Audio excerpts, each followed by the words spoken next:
Hello and welcome to In the Court of the Wenton Knave. We're doing the whole lot. We're doing all Zappa, all the stuff he was live anyway. Project Object. The next album is Apostrophe. Very famous album, a big seller. Before I talk about that, I thought I'd get some quotes. I don't normally like to have notes on these things, but got a couple of quotes from critics at the time when they were reviewing Zappa's albums and shows. Here's one. Its comic tensions embody the textual psychosis of the super musical vision, as it were. That's a review of Dynamo Hum. Here's another one. He is less shocking, tapeworming himself and overwriting.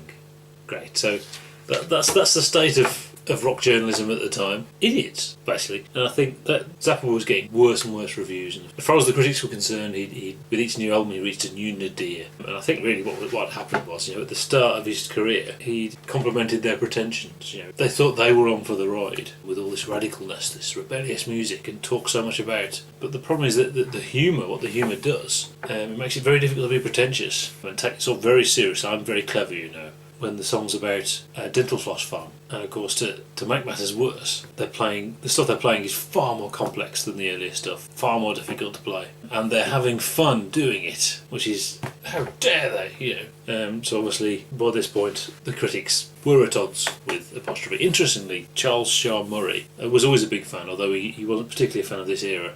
He remained a fan, not someone I'm normally a fan of. There you go. So yeah, Apostrophe. It's a big seller, partially following the very commercial sounds of Overnight Sensation, but what's happened is they've toured since then, this brilliant band, and they've recorded a lot of live stuff to be released later. So in a way, this is the first album of that band when they became a band. I think significant for the introduction of the great Napoleon Murphy Brock. He's not really very up the front with this album, which is strange because you hear the live album of the previous tour, he most certainly is, but more on that later. It of course features the Don't Eat the Yellow Snow suite, very famous piece obviously. There was an edit made of Don't Eat the Yellow Snow and Nanook Rubs It, which was played a lot on the radio. The guy that played it didn't know who Zappa was, thought it was just a novelty record and put it on the radio. And it was just by chance that it was a minor hit, which propelled Zappa to unforeseen audiences. He did make the point of, although the audiences are bigger, the level of understanding wasn't necessarily greater. Although I think his own opinions of the audience were different. I think in the 60s he had these high expectations that why aren't they listening to the words and doing something about the world? Here he just played along really and enjoyed the humour of it, and he just wanted to make music that he wanted to hear.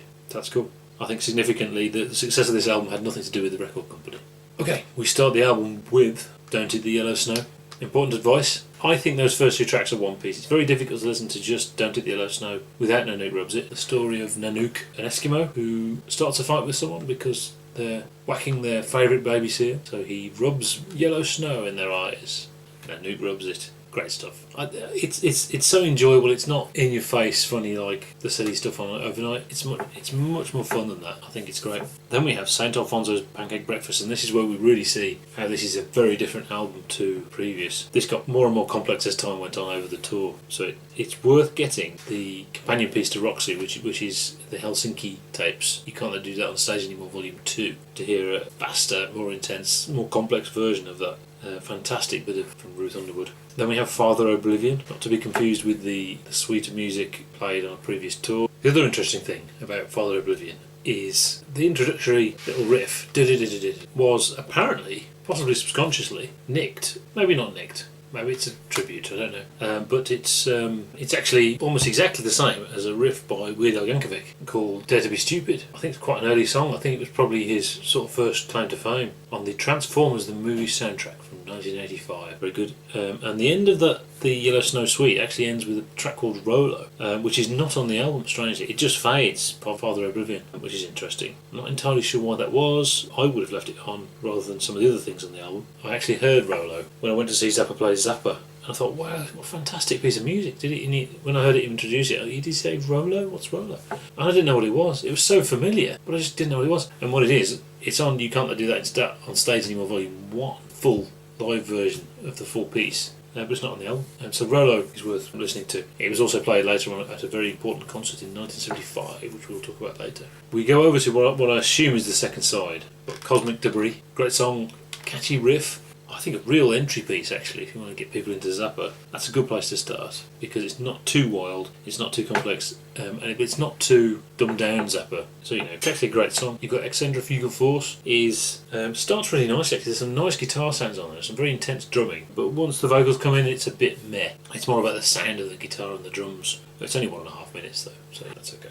Then we have Apostrophe, the title track. It's a jam with Jack Bruce is on there, actually. Zappa actually commented that he found it very difficult to play with him because he doesn't really play bass. He plays lead on the bass. But there's some cool playing in there, cool riff. It's a very Sabbath Bloody Sabbath era Sabbath kind of riff. Some people might be surprised by that, I don't know, but Zappa was a big Sabbath fan, actually, as it turns out. He said he really liked Supernaut, particularly, and Iron Man, and there's a famous Sabbath bootleg where Zappa introduces the band, and he was going to play with them. He very nearly did, but there was technical problems and they didn't. Next song is Uncle Remus, back to the political stuff, anti-racist song. It's a nice bit of change in a way, because it's more of a smooth, it's an R&B kind of feel, really good. I think this probably would have helped Overnight Sensation, actually. If that had been on this one, it would have helped the album a lot. If they got rid of Dirty Love or something like that, replaced it with Uncle Remus, that would have helped. But it's not, it's here. The album ends on Stinkfoot, more notable for its conceptual continuity because it's about a man with stinkfoot, with a foot disease, who asks his poodle, "What is your conceptual continuity?" The poodle answers something like it's the apostrophe that takes the biscuit, or something like that. What does that mean? Lots of people have talked about what that means. Interesting. So yeah, really good album, I think. I think this is a great album. It's lots of fun. There's good songs, bad songs. Very good entry point, I think, for Zappa. A lot better than the previous album, but the best is still to come. See you next week.